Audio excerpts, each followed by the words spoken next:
Donc, ce soir, on va parler, Mirza Hashem, de la Mila, puisque c'est un des psukim de la paracha de Tazria, au Bayom Hashemini Imol Bessar Orlato, que ces paroles de Torah soient pour la Refoua Shelema de tous les malades, Bezat Hashem, pour la Géoula, pour la protection de tout le Ram Israël, et l'Eilou Nishmat de Rabbi Shimon Ben Yitzhak Kouana. Donc, c'est aujourd'hui la Askara.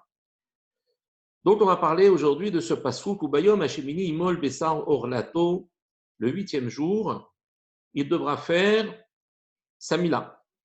C'est la mitzvah de la Mila. Le 8e jour qu'un enfant naît, on doit lui retirer cette peau avec laquelle il est né et qu'Akadosh Baruch Hu a demandé de retirer. Maintenant, la question que l'on pose ici, c'est de savoir, mais pourquoi on fait une Seudat mitzvah le jour de la Mila? Et surtout, d'où tire-t-on ça de la Torah? A priori, bon, quand je fais une mitzvah, je mets les tefilines, parce que la Mila, c'est quoi? C'est une mitzvah positive. C'est pas plus que les tefilines. C'est vrai que de ne pas faire la mitzvah de la Mila, ça a une incidence extrêmement grave, puisque c'est un chiyuv karet. Mais de l'ordre en lui-même, c'est une mitzvah positive. Et quand je mets les tefilines tous les jours, je ne fais pas un petit déjeuner continental. Et la Mila, c'est la grande fête. Alors vous allez me dire, oui, mais la Mila, il l'a fait qu'une fois. Et alors, même s'il l'a fait qu'une fois, pourquoi on a pris l'habitude, c'est devenu minhag Israël, que de faire une Séouda à tout casser au jour de la Mila. D'autant plus que ce n'est pas un jour où on est censé être heureux. Pourquoi? Parce qu'on craint pour notre enfant, on est inquiet. Il y en a 95% qui se mettent à pleurer au moment où on leur fait la Mila. La maman, elle s'évanouit. Les invités, ils sont tout blancs. Et après, bon, ça va. Ils ont le temps de se rattraper après pour la Séouda. Mais ça reste que c'est quand même une mitzvah assez particulière. Et la Torah nous dit que justement, l'origine de cette grande Séouda, on l'a de Avraham Avinu. Le jour où il a fait la Mila de son fils Yitzhak, il y a marqué que Avraham Avinu, il a fait la Mila de Yitzhak à 8 jours. Et le jour de la Mila, il a remercié Akadosh Baruch Hu, il a offert un sacrifice. Il a offert un sacrifice qu'il a porté sur le Misbéach d'Akadosh Baruch Hu pour remercier Akadosh Baruch Hu de lui avoir donné la possibilité de faire la Mila de son fils. Et le texte nous dit Vayaras Abraham Mishte Gadol Beyom Higamel et Yitzhak. Et Abraham a fait une grande fête le jour où Higamel et Yitzhak, c'est-à-dire où Yitzhak a été sevré. En fait, nous, dans le pshat du Passouk, le jour où il a été sevré, ça veut dire que quand il a atteint un certain âge, on ne comprend pas bien pourquoi on fait une fête le jour où un enfant est sevré. Et on va dans la Gemara, dans Masechet Shabbat, il y a un Tosfot qui nous dit là-bas que la kavana du Pirkei des Rabbi Eliezer, que chez Beyom Gamel et Yitzhak, le jour où il a fait la fameuse Séouda, le jour du sevrage d'Yitzhak, il faut le lire d'une manière un petit peu plus attentive. Higamel, vous pouvez séparer le mot en, il y a 4 lettres, il y a He, Gimel, Mem et Lamed. Les 2 dernières lettres, Mem et Lamed, eh bien c'est le verbe mal. Mal, ça veut dire avoir fait la Mila. C'est le verbe au passé. Donc, il a fait la Mila, Mem, Lamed. À quel moment? He, Gimel, He c'est 5, Gimel c'est 3. Au 8e jour, il a accompli la Mila de son fils Yitzhak. Donc, on voit que quoi? Que la Seudat Mitzvah, on la tire de Abraham, qui a fait la Mila de son fils Yitzhak et qui a célébré ça par une fête fantastique. Et cette fête, il a invité Shem et Ever, qui étaient les deux Dolim, les 2 tzadikim de l'époque. Shem était le fils de Noach, puisque Abraham a connu le fils de Noach et ça a été un de ses précepteurs en matière de Torah. Shem et Ever étaient les tzadikim de l'époque. Qu'on invite des tzadikim à une Brit Mila, tout le monde a compris, mais il a aussi invité le roi, un roi Goy, Melech Gerar, qui était un roi Goy que Abraham aussi invitait à la fête. Alors, vous savez que pourquoi, quelle raison on invite un roi qui n'était pas particulièrement connu comme étant un tzaddik d'amour, pourquoi on l'invite et on le met, on l'immisce à l'intérieur de l'intimité d'une mitzvah qui normalement n'est que le domaine des Juifs, de la Torah. Pourquoi Abraham il a besoin? Il ne fait pas de politique, Abraham. Vous voyez qu'il avait besoin d'avoir un appartement, c'est pour ça qu'il a invité le roi, pour lui demander ensuite un HLM. Non, Abraham il avait tout, il avait la richesse du monde. Ce n'était pas le pouvoir qu'il recherchait. Il y a quelque chose de beaucoup plus profond là-dedans, et c'est ce que l'on verra Be'ezrat Hashem à la fin du shiur. Et donc, il faut maintenant comprendre. Maintenant qu'on sait qu'Abraham il a fait une mila, une séouda pour la mila de son fils Yitzhak, ça on a la source. Mais la question reste pourquoi? Pourquoi on fait une grande séouda? Et quand on dit une grande séouda, c'est-à-dire qu'il faut mettre à table au moins du pain, les hem, bassar, de la viande, yaïn, du vin. On fait une séouda, ce n'est pas un petit-déj, c'est vraiment une vraie séouda. Quelle est l'origine profonde de cette séouda? Il y a aussi une autre source dans la Torah. On voit que on a fait une séouda le jour de la Mila. C'est lorsque Yitro s'est converti. Yitro, qui était le beau-père de Moshe, lorsqu'il a entendu tous les nissim, les miracles que Kadosh Baruch Hu a fait à Israël, qu'est-ce qu'il a fait? Il a décidé de se convertir. Et il a donné sa fille à Moshe Rabbeinu, Tzipora, en mariage. Et Yitro, comme tous les convertis, il a dû se circoncire. Lorsque il a rencontré Moshe, Moshe lui a raconté tous les prodiges que Kadosh Baruch Hu avait fait à Israël. Moshe a quelque part séduit son beau-père Yitro, et cette séduction a amené Yitro à se convertir. Et on dit qu'au moment du récit, que Yitro, Bayihad Yitro, il a eu, on traduit ça, Rashi donne deux explications. Bayihad, première explication de Rashi, il dit la Shon Hedva, ça veut dire qu'il a été très joyeux. Il a été très joyeux de voir à quel point Kadosh Baruch Hu pouvait être attentif au Ham Israël, ce peuple d'esclaves, ce peuple qui était soumis jusqu'à présent et qui va devenir un peuple qui dépasse de loin le plus grand empire de l'époque, l'Égypte, qu'il met à feu et à sang. Et ça, Yitro, il comprend qu'il y a un message. Il n'est pas juste un spectateur, il est acteur là-dedans. Et il est très sensibilisé par ça. Vaïchad, il est très heureux. Hedva, la Shon Hedva, c'est une sorte d'allégresse, de joie. Mais deuxième explication de Rashi, c'est Vaïchad, Naase Chidudim, Chidudim al Besaro. Rashi dit ça lui a fait des pointes sur sa chair, parce qu'il a ressenti une peine de voir que finalement, ça a été au prix de la disparition d'un peuple et de la souffrance d'un peuple qui s'appelait Mitzraïm. Donc, cette notion de Vaïhad est traduite par Rashi de deux manières différentes. Mais la Gemara donne une autre explication de ce Vaïhad. Et la Gemara, dans Masechet Sanhedrin, Daf Sadik Dalet, page 94, rapporte un enseignement de Rav, et Rav Amar She'evi Cherev Halda al Besaro. Il nous dit que, en fait, Yitro a fait passer le fil de l'épée sur sa chair. Donc, le mot Yihad ici laisse entendre une autre racine qui est Had. Had, ça veut dire pointu, ça veut dire tranchant. Et donc, Yitro, de ce passouk, là, la Gemara dit, on apprend qu'il a fait la Mila. Et qu'est-ce qui s'est passé? Vaikar Yitro choten Moshe Aola Uzvachim Lelokim Vayavo Aaron Vechol Zikne Israël Vechol Lechem Im choten Moshe Ifne Haelohim. Il est marqué dans le passouk que après ça, Yitro, il a pris, lui qui est le beau-père de Moshe, il a pris des holocaustes, des sacrifices qu'il a offerts à Kadosh Baruch Hu. Et Aaron, ainsi que tous les anciens d'Israël, sont venus manger du pain avec le beau-père de Moshe devant Akadosh Baruch Hu. Ce passouk nous indique qu'il a fait une grande séouda où il invitait les plus grands du Ham Israël. Donc, encore une autre source. Ça nous réconforte dans l'idée qu'on ne fait pas les choses sans fondement.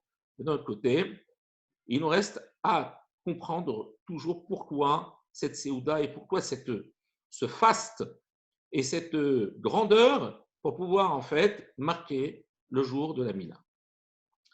Alors d'abord, il faut partir sur une petite introduction. Vous savez que la Mila, Abraham Avinu a fait la Mila à 100 ans. Parce qu'Abraham Avinu a été ordonné de faire la Mila une fois qu'il avait 100 ans, parce qu'il était rentré dans une dimension qui lui permettait maintenant de pouvoir accéder à la mitzvah de la Mila.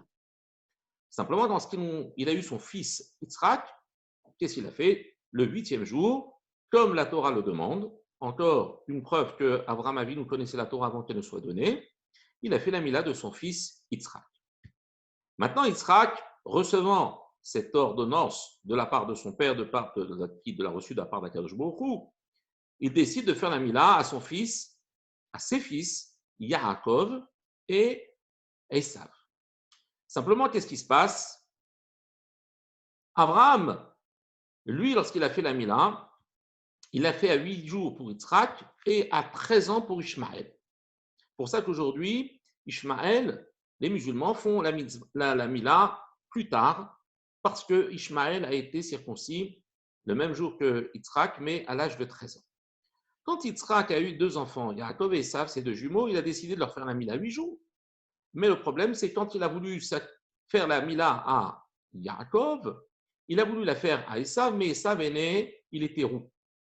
Esav était admoni, comme dit la Torah, ça veut dire qu'il était roux. Et qu'est-ce qu'il a pensé, Yitzhak? Il a dit, oula, ça, c'est que l'onivra et damo, son sang n'a pas été absorbé. Ça veut dire quoi? Ça veut dire que le fait qu'il soit rouge comme ça laisse entendre peut-être que son sang n'est pas rentré, et si jamais je fais la Mila, tout son sang va sortir et va mourir.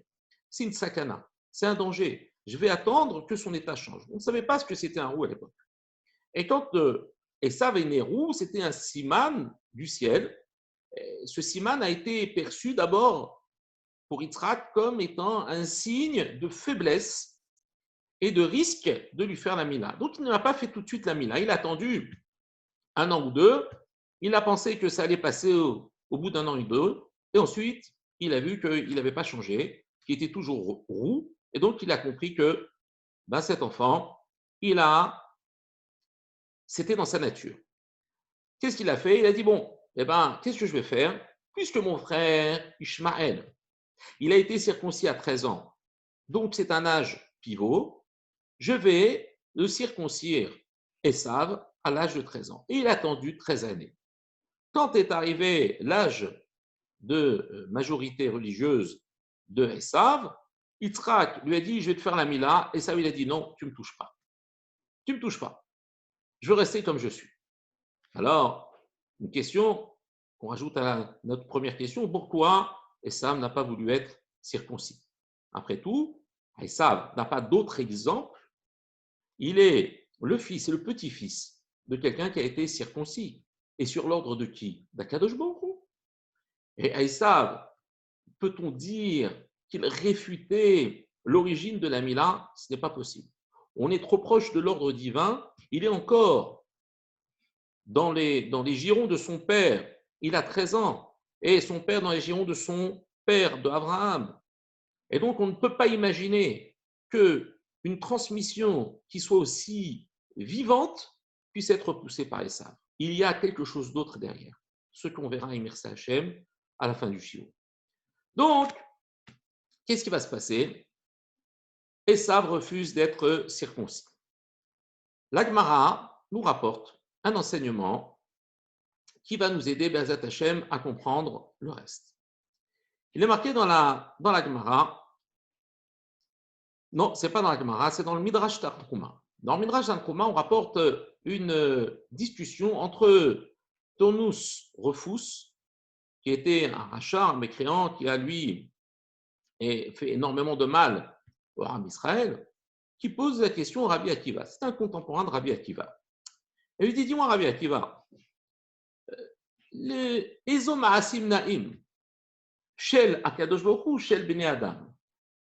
Quels sont les actes les plus prestigieux, les plus magnifiques? Est-ce les actes divins ou les actes humains? Une question très surprenante. Qu'est-ce que vous auriez répondu? C'est évident que les actes divins dépassent les actes humains. Qu'est-ce qu'il y a à l'intérieur de cette question? Et ce qui va nous surprendre encore plus, c'est quelle va être la réponse de Rabbi Akiva. Rabbi Akiva lui répond, c'est pas shoot, c'est les actes humains qui sont plus grands que les actes divins. Et du coup, qu'est-ce qui va se passer? Alors, il lui dit, mais attends, je ne comprends pas ce que tu me dis là. Il dit, voilà que lorsqu'Akadosh Baruch Hu nous a créés, eh bien, nous avons, nous, une mitzvah de faire la mila. Et Tonos Kofus, il ne comprend pas. Il dit que, qu'est-ce que tu es en train de me dire? Tu es en train de me dire que l'acte humain est plus louable, plus beau que l'acte divin. Pourquoi? Parce que vous êtes assujetti à la mitzvah de la mila. Et que la mila, c'est quoi? C'est Dieu vous a laissé un morceau de peau.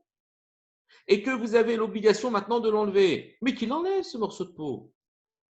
Pourquoi vouloir à tout prix donner à l'homme à faire quelque chose que Dieu lui-même est en mesure de pouvoir faire?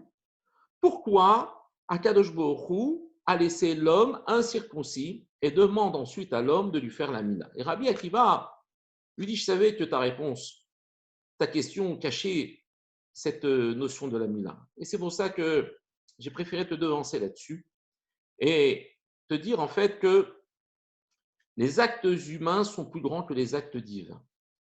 Et Rabbi Akiva va chercher un épi de blé et il va chercher un morceau de pain, bien frais. Et il va lui présenter les deux. Il lui dit, voilà, cet épi de blé. OK? Cet épi de blé, c'est un acte divin. Et ce pain, c'est un acte humain. Lequel des deux tu préfères? De l'épi de blé, tu ne peux rien faire. Tu ne peux pas en manger.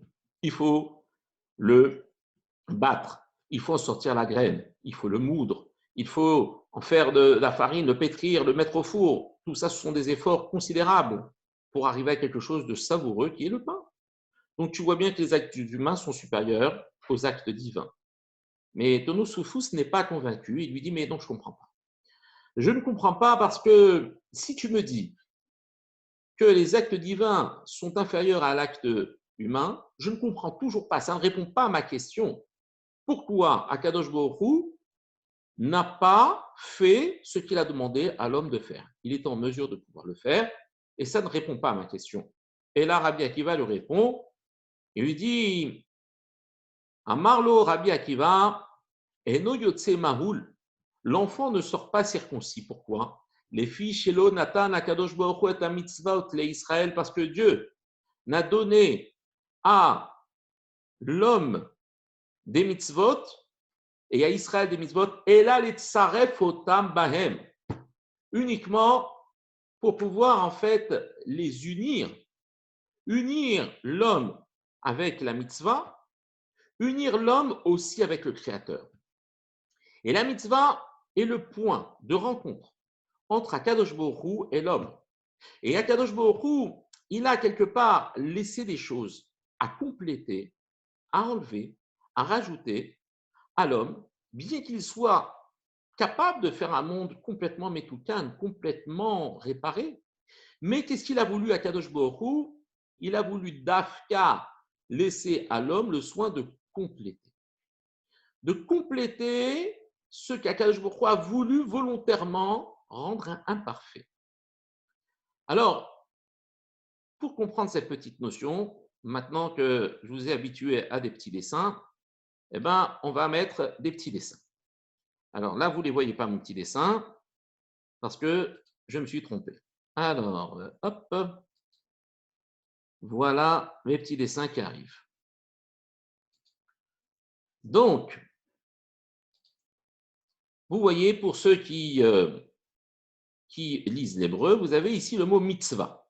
Le mot mitzvah, il est composé de 4 lettres, du même tzadik, du vav et du he. Très bien. Vous remarquerez que j'ai mis dans une couleur différente les deux dernières lettres du mot mitzvah et les deux premières lettres du mot mitzvah.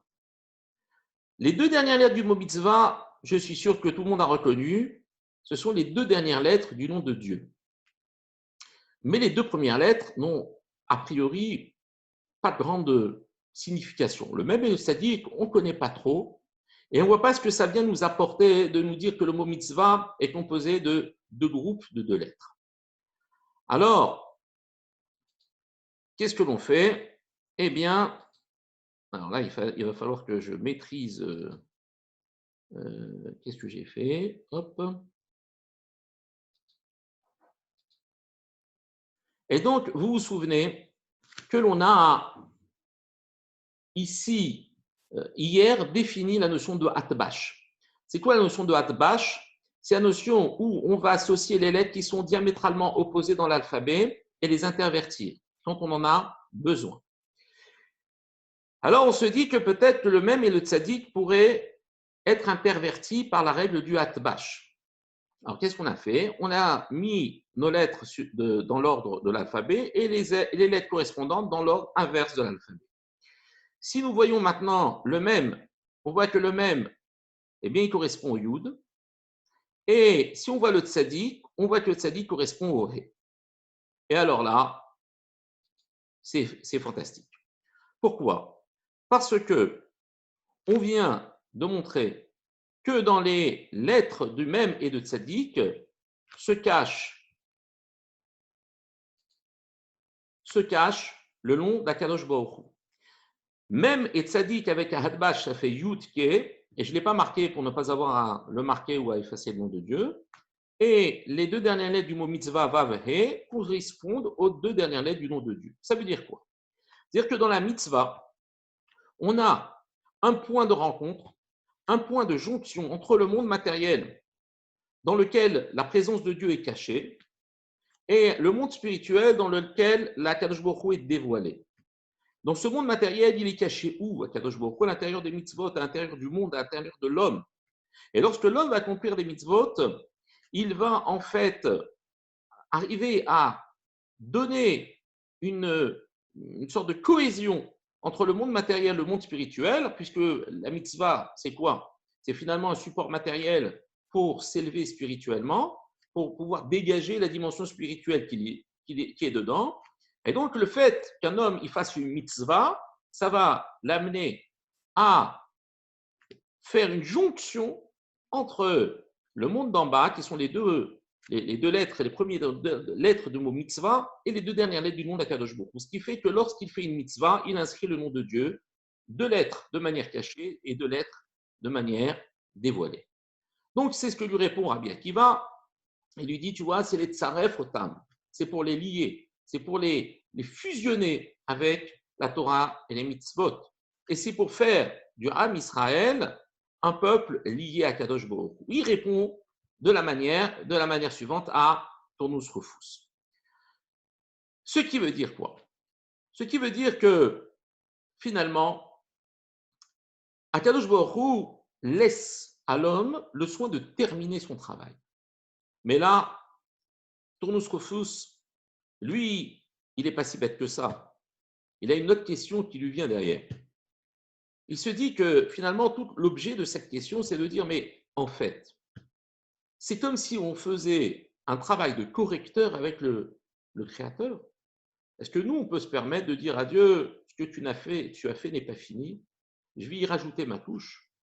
C'est un problème fondamentalement inacceptable pour un non-juif. Un non-juif, il ne peut pas imaginer que le roi ait besoin qu'Aviachol, comme s'il était possible de parler ainsi, de ces sujets. Non. Les sujets ont besoin du roi. Ils lui doivent tout. Ils ne peuvent rien apporter au roi, si ce n'est que leur propre personne. On est complètement soumis au roi, mais qu'on soit des associés du roi, incompréhensible. Incompréhensible cette notion pour nos refus. Alors que chez nous, la base même de la Yahadout, du judaïsme, de la Torah, c'est quoi? C'est de dire non, c'est pas vrai. Akadosh Baruch Hu nous a donné une manière de coexister, de rentrer dans sa cour royale pour profiter de cette doucha et élever notre être au niveau de la doucha la plus intense, la plus grande soit-elle, qui est Akadosh Baruch Hu. C'est quelque chose de fondamental chez nous, mais complètement inacceptable dans le monde goy. Complètement inacceptable. Que Dieu, quelque part, est, dans leur manière de penser, est une forme de besoin, de complémentarité avec le travail de l'être humain.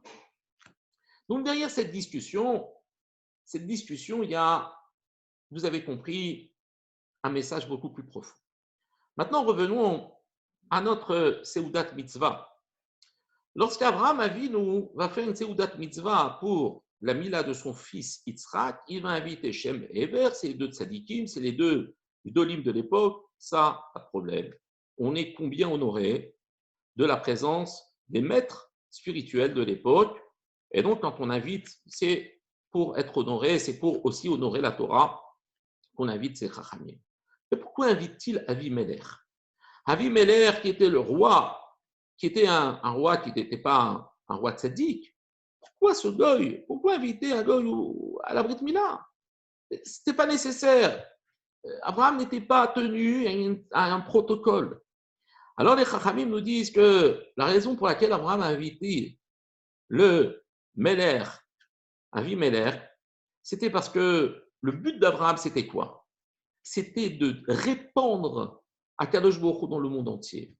C'était de faire comprendre qu'Akadosh Baruch Hu n'est pas cet être, n'est pas au-dessus de toutes les contingences intellectuelles de l'être humain, au point où il ne participe pas à la vie de l'homme.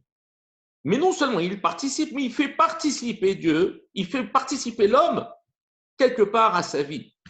Et il va lui dire, voilà, j'ai créé quelque chose, mais je ne l'ai pas fini.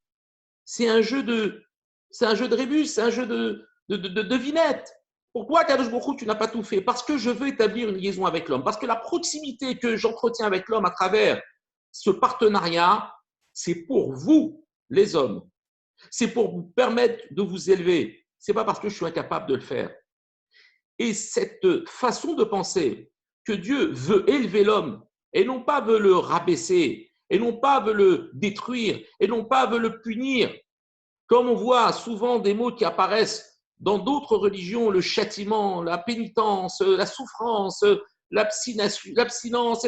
Non, Dieu, il est là pour nous élever, pour nous faire du bien. Et donc, qu'est-ce qu'il va faire? Il va dire, viens mon fils, viens chez moi. Je vais te donner, par exemple, à causer les timbres sur l'enveloppe. J'ai écrit la lettre, j'ai fait l'enveloppe, j'ai fermé la bombe, j'ai écrit l'adresse. Je te demande juste de coller le timbre. Parce que sans toi, l'enveloppe, elle ne peut pas partir. Mais papa, pourquoi tu ne mets pas le timbre? Pourquoi tu me demandes à moi de mettre le timbre? Parce que je veux que ce soit toi qui est le geste qui permet de donner un sens à ma création. L'homme est celui qui va donner un sens, un kivoun à la création d'Akadosh Baruch Hu. Et Akadosh Baruch Hu va justement être le nouveau Dieu que Abraham veut présenter au monde. Tout le monde voit comme un Dieu qui attend le sacrifice des enfants, des personnes. Les goyim de l'époque étaient des idolâtres et l'idolâtrie se pratiquait à travers des infanticides, à travers des sacrifices humains. Pourquoi? Parce qu'on ne pouvait pas concevoir autrement Dieu que par une soumission et une éradication totale de la vie de l'homme vis-à-vis de Dieu. Eh bien non, nous, on peut s'annuler de notre vivant en restant vivant. Comment? En devenant les associés d'Akadosh Baruch Hu. Ce qui fait que lorsqu'Akadosh Baruch Hu, par exemple, va créer du blé, ce blé, je ne peux pas le manger. Pourquoi? Parce qu'il en a mis en trop. C'est quoi ce trop? C'est cette terouma que je dois prélever et que je dois rendre à Kadosh Baruch Hu. Puisque de toute façon, je dois te la rendre à travers le fait que je vais donner au Kohen. Je vais donner à ceux qui te servent. C'est une façon que, comme si le roi disait, je n'ai pas besoin de ce que vous me donnez, mais donnez à mes serviteurs. mes plus fidèles serviteurs, donnez-leur à manger, récompensez-les. C'est comme si vous me le donniez à moi. Donc cette trouma, puisque de toute façon, on va te la redonner, pourquoi tu nous la mets à l'intérieur? Puisque je ne peux pas manger de cette récolte sans que je n'ai pas réalisé sans avoir fait les prélèvements. Donc pourquoi, Kadosh Baruch Hu, tu ne me donnes pas tout ça déjà tout préparé, j'ai plus qu'à mettre dans la bouche? Non. Il m'a mis du blé et il faut que j'en enlève. La shon terouma, c'est taroum. Taroum, ça veut dire tu élèveras. J'élève en enlevant. Dieu me met en plus, moi j'enlève et j'élève. Akadosh Baruch Hu, il m'a fait naître avec une orla, avec un prépuce. Ce prépuce, tant que je l'ai, je suis garoua. Je vaux rien. Quand est-ce que je commence à devenir complet? Quand on me l'enlève. Akadosh Baruch Hu me dit, tu veux t'élever, il faut enlever. Lorsqu'Akadosh Baruch Hu va nous demander de faire du vin, eh bien ce vin-là, qu'est-ce qu'il va nous donner? Il va nous dire un raisin. Un raisin avec de la peau, avec des jus, avec de la pulpe. Il dit, bah, tu vas enlever pour avoir du vin, pour pouvoir lui donner une bracha meuchedet, pour une bracha encore plus grande, parce que c'est quelque chose de plus chachouv. Le vin est plus chachouv et plus important que le raisin lui-même. Tu vas devoir enlever le raisin pour en tirer son jus. Et fais-moi du jus directement. Comme tu fais couler l'eau, fais couler le vin. Lorsque tu vas me donner du pain, Hamotzi lechem minaretz, on fait la bracha qui fait sortir le pain de la terre. C'est pas vrai. C'est du blé qui sort. C'est un produit par lequel il faut donner du travail, donner de la peine pour en faire quoi? Davar chachouv. Le pain, c'est quelque chose d'important. Lorsque tu vas me donner de la viande, qu'est-ce que tu vas me donner? Tu vas me donner une vache. Cette vache, elle va vivre. Je vais devoir lui enlever la vie. Pourquoi? Pour pouvoir la manger et pour donner un sens à sa vie. Parce que cette vache, elle est élevée à travers l'acte de la shrita. Et cette vache, je ne peux manger cette viande que parce que j'ai enlevé ce que Dieu lui avait donné, à savoir la vie. Parce qu'une bête qui est morte naturellement est névéla, elle est interdite à la consommation. Il faut que ça passe par moi, il faut que ce soit moi qui lui ôte la vie pour pouvoir la manger. Ça, c'est une notion extrêmement difficile à comprendre dans le monde goy. Et c'est pour ça que Abraham Avinu, il dit, venez comprendre comment Akadosh Baruch Hu conduit son monde. C'est pour ça qu'il invite Avimelech. C'est pas parce qu'il a besoin d'être honoré par sa présence, il n'a pas besoin de lui, mais parce qu'il veut répandre Dieu dans le monde et de dire que l'homme est connecté à Dieu et que l'association, le parrainage de l'homme et de Dieu n'est pas un crime de lèse-majesté vis-à-vis du Créateur, comme vous pourriez le penser. Que d'aider le roi à terminer ce qu'il a fait, c'est de manquer de respect au roi en disant ce que tu as fait est incomplet. Non! C'est un honneur pour Akadosh Baruch Hu. C'est aussi une élévation incroyable pour le Ben Israël, pour celui qui s'associe avec Akadosh Baruch Hu. Et c'est pour cela que on s'aperçoit que Esav, au tout début, lorsqu'il est né, Yitzhak, lui, il a pensé que c'était dangereux de le circoncire. Pourquoi? Parce qu'il était roux. Il s'est dit peut-être que l'onivla et damo, son sang n'a pas été absorbé dans son corps et c'est pour ça qu'il est superficiel. Et si je coupe, je vais entraîner une hémorragie. Mais il s'est avéré qu'à l'âge de 13 ans, quand il a attendu le même âge que son frère Ishmaël pour circoncire son fils, il a dit non. Pourquoi il a dit non? Parce que Esav, c'est la shon rasouille. Esav, quand il est né, il avait la tête d'un adulte.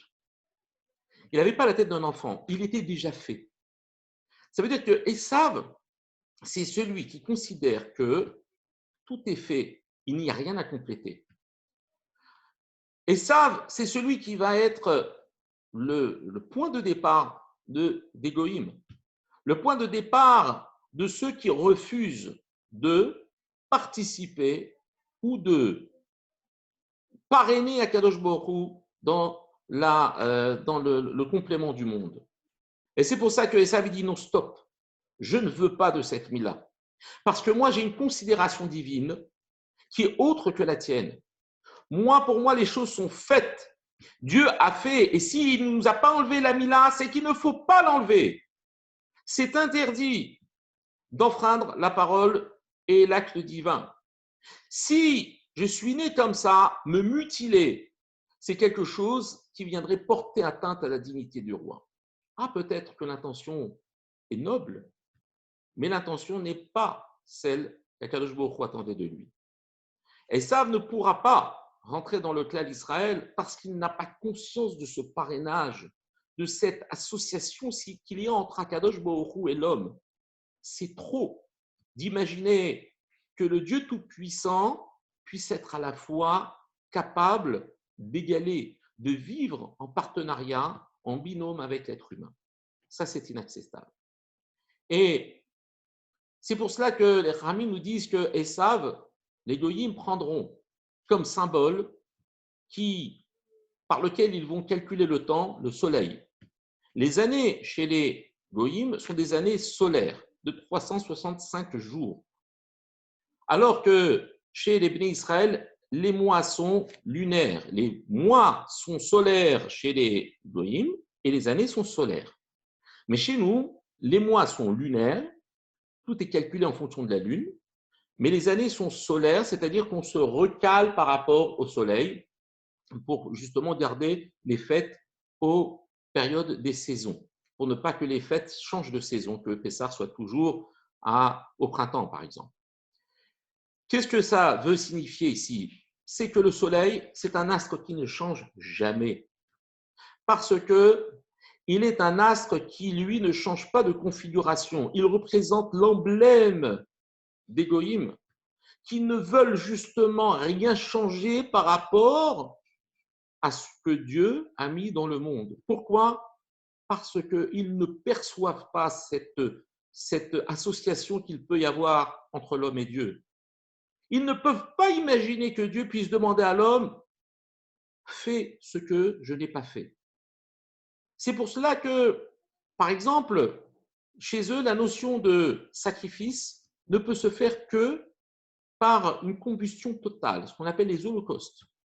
Dire que l'homme qui offre un sacrifice à Dieu, c'est un crime de lèse-majesté que de manger une partie de ce sacrifice. Il faut le brûler entièrement.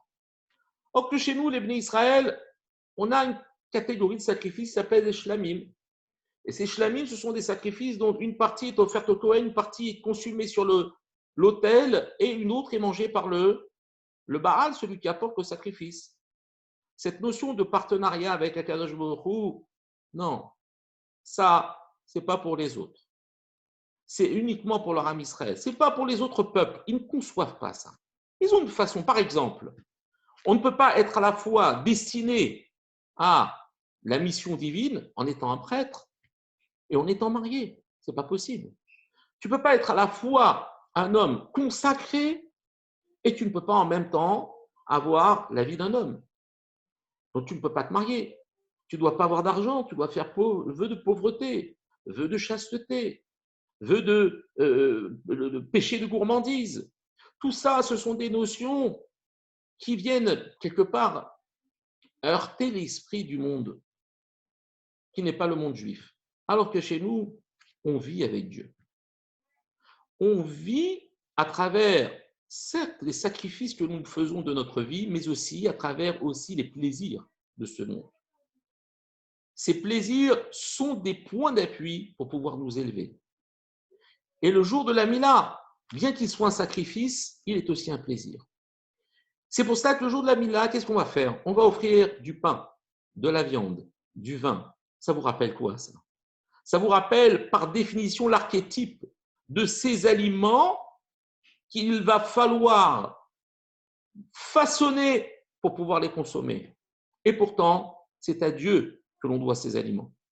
On ne dit pas que c'est par mes mains que j'ai fait le pain, puisque je dis Armotzi lechem min haaretz, c'est lui qui a fait sortir le pain de la terre. Et tout ce que j'ai fait, ça compte pour quoi? C'est juste pour me rapprocher de Dieu. C'est pas pour m'attribuer l'acte. C'est uniquement parce que j'ai le plaisir de pouvoir faire ce que Dieu attend de moi. Venir dans sa cour et venir me parfumer de ce parfum de Gdusha qu'il me donne la possibilité de contracter. C'est toute la démarche du Ham Israël tout au long de sa vie. C'est ça. C'est vivre avec Dieu. Pas de laisser Ram Alkol Goyim Hashem Alashamaim Kevodo. Dieu est bien au-dessus des nations. Son kavod est au-dessus du ciel.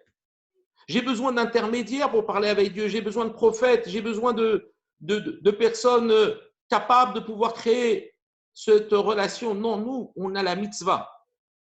La mitzvah, c'est quelque chose qui nous associe avec Akadosh Baruch Hu sans besoin d'intermédiaire. J'ai juste besoin de savoir que Dieu me demande de compléter ce que lui a volontairement laissé inachevé. Et justement, je termine juste là-dessus. C'est pour cela qu'il y a quelque chose qui nous empêche quelque part d'être reconnaissant. La reconnaissance, c'est quelque chose de très très difficile à avoir. Bien souvent, on est frappé par une fausse pudeur lorsqu'on va dire merci à quelqu'un. On baisse ses yeux, on est tout rouge, on est hésitant, on l'a dit, on est content, mais on ne va pas le répéter trop souvent parce que c'est quelque part un petit peu dégradant que d'avoir toujours à remercier la personne, même l'autre te dira à un moment donné, bon, ça va, ça y est, c'est bon, c'est stop. Cette reconnaissance, elle est souvent un point délicat dans la dignité de l'être humain. Mais pourquoi? Qui nous insuffle cette notion que le remerciement, c'est quelque chose de difficile à pratiquer? Écoutez bien, le nom de l'accusateur du Yetzer Hara, du Ham Israël, nous l'avons vu hier. Il s'appelle Samer Mem. C'est-à-dire que son nom est composé de Samer, Mem, et du Aleph et du Lamed. Et les Chachamim nous disent que Rachet Evot, Seudat Mitzvah En Larasot. Une Seudat Mitzvah, il ne faut pas la faire. Pourquoi? Parce que le Yetzer Hara, par définition, c'est qui? C'est l'ange de Esav. L'ange de Esav, il nous dit il ne faut pas faire une Seudat Mitzvah. Parce que, en faisant une Seudat Mitzvah, c'est comme si vous étiez en train de, quelque part, de vous prendre pour les associés de Dieu. Comme si vous étiez ceux qui étaient capables d'apporter la touche finale en apportant du pain, du vin, de la viande, ces aliments qui passent par une transformation de l'être humain. Vous vous flattez. De quoi? C'est le roi. Et si le roi il n'a pas voulu vous donner ça, c'est qu'il avait des raisons qui te permet de pouvoir apporter une touche finale à l'œuvre du roi. Eh bien, qu'est-ce qu'on répond au Satan? Mais c'est le roi lui-même qui nous a dit. On est invité à sa table. C'est lui qui nous a dit de faire ce qu'il n'a pas fait. Il avait l'intention, justement, à travers ce travail inachevé, de me donner le mérite d'être son partenaire et de pouvoir jouir de cette proximité avec le Créateur. Pour cela que si Akadosh Baruch Hu nous a demandé d'enlever ce qu'il nous a donné en plus, ce n'est pas pour nous priver, mais c'est pour nous élever. C'est pour nous faire gravir les échelons de l'humanité, de ne pas nous arrêter au simple niveau de penser que nous sommes soumis à Dieu. Certes, nous le sommes. Nous devons complètement être annulés. Mais cette annulation, elle est même en bravant la logique humaine et en disant, même si ce n'est pas logique, de venir apporter le complément à l'œuvre divine, parce que Dieu me l'a demandé, je vais le faire. Et je n'ai pas peur d'être ce fier et cette éhonté de penser que quelque part, j'ai apporté quelque chose à ce que Dieu ne pouvait pas faire. Non, Dieu ne voulait pas le faire. Et s'il me l'a demandé, je vais le faire. S'il me demande de manger de ce sacrifice, je n'ai rien volé à Dieu. Je vais le faire. Parce que c'est ça l'annulation à la volonté divine. Ce n'est pas simplement ce qui émane de ma logique, mais c'est même ce qui est au-dessus de ma logique, tout simplement parce que Dieu me l'a demandé. Voilà. Donc, j'espère, Bezat Hashem, que vous avez, Baruch Hashem, alors je vais activer les micros. 2 secondes.